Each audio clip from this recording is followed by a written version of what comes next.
Fasting यानी कि उपवास। उपवास करने से हमें क्या क्या फ़ायदे मिलते हैं। पुराने ज़माने में या फिर पुराने टाइम में लोग ऐसे ही उपवास नहीं करते थे, उसके पीछे कुछ न कुछ वजह होती थी। ये देखा जाए तो उपवास हमारे आध्यात्मिक यानी धार्मिक होने के साथ साथ हमारे शरीर से भी काफ़ी हद तक जुड़ा हुआ है। अगर हम एक दिन उपवास करते हैं तो इससे हमें बहुत सारे फ़ायदे मिलते हैं। अगर हम महीने में एक दिन उपवास करें तो हमारे शरीर की काफ़ी हद तक समस्या बिना मेडिसिन और डाइट के ऐसे ही दूर हो जाएगी। सबसे पहले तो ये हमारे वज़न को कंट्रोल करने में हेल्प करता है। अब ये कैसे करता है, जब हम खाना खाते हैं तो जो हम कार्बोहाइड्रेट लेते हैं हमें उससे एनर्जी मिलती है। जब हम थोड़े टाइम के लिए कुछ नहीं खाएंगे तो हमारी बॉडी में जो एनर्जी देगा वो प्रोटीन देगा, क्योंकि कार्बोहाइड्रेट बॉडी में रहेगा नहीं तो कार्बोहाइड्रेट के बाद हमारी बॉडी में प्रोटीन एनर्जी प्रोड्यूस करवाता है।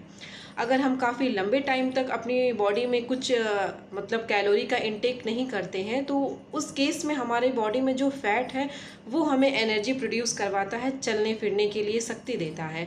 तो जो हमारी बॉडी में एक्स्ट्रा फैट है जब वो एनर्जी प्रोड्यूस करवाएगा तो वो कट डाउन होकर बाहर निकलेगा। तो इस केस में हमारी बॉडी में जितने भी एक्सेस अमाउंट में फ़ैट है वो सारे बाहर निकल जाते हैं अगर हम एक दिन की फास्टिंग करते हैं तो।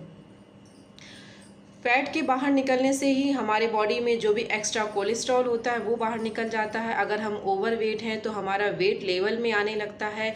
ओवर वेट होने की वजह से ही बहुत सारी समस्याएं होती हैं, तो जब हमारा वेट कम होता है तो हमारी काफ़ी हद तक समस्या ऐसे ही दूर हो जाती है।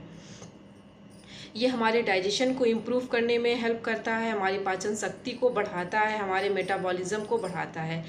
लेकिन फास्टिंग हमें तभी हेल्प करेगा अपनी बॉडी से वेट कम करने में, बीपी को कंट्रोल करने में, जब हम इसे एक डिसिप्लिन वे में करेंगे, एक निश्चित टाइम ड्यूरेशन में करेंगे। ऐसा नहीं कि हमने आज लॉन्ग टाइम तक खाना नहीं खाया, फिर रात में खा लिया, फिर कल सुबह खा लिया, शाम को नहीं खाया। हमें एक डिसिप्लिन वे में और एक कंटिन्यू प्रोसेस के हिसाब से हमें करना चाहिए। जब हम कोई चीज़ डिसिप्लिन में करते हैं तभी वो हमें फ़ायदा देती है। तो आप भी महीने में एक दिन फास्टिंग ज़रूर करिए, उसे एक निश्चित टाइम ड्यूरेशन में करिए और अपने आप को फिट रखिए।